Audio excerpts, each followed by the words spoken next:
Hi, my name is Judith Reidy, and I had promised you a series on the materials that we will need for our class. Plus, I'm going to give you a little extra information about just materials in terms of oil and acrylic, what you need when you're working. So for this class, we're going to use canvas, or we're going to use canvas panels.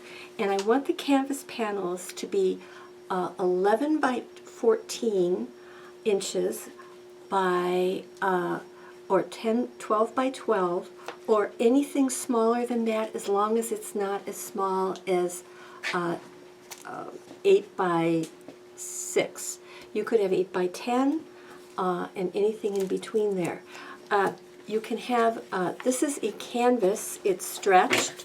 I'm not recommending any particular kind at this time because this is a introductory class. And this is a 10 by 10. These are what I mean by canvas panels. Canvas panels. And that's canvas panel.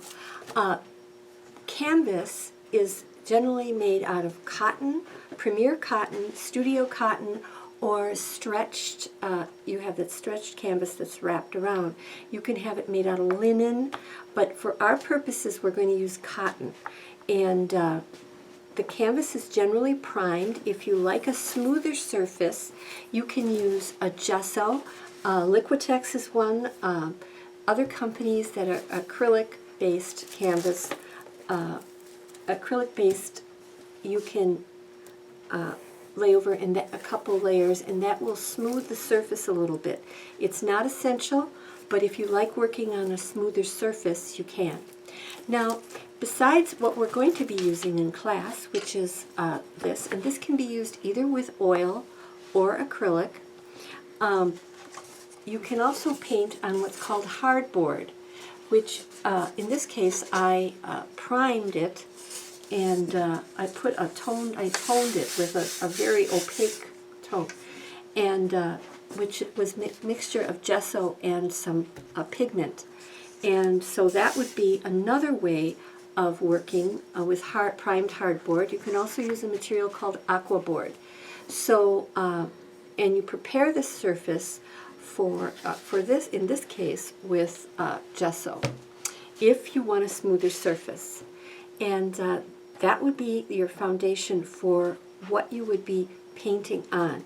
Another material you're going to need for a later stage in the process when we're working, it's not really a foundation, but you'll need some tracing paper for the class, because we're going to be experimenting with different shapes, and we're going to use the tracing paper as a means of getting our initial shapes and then adjusting them. So that's it for the foundations.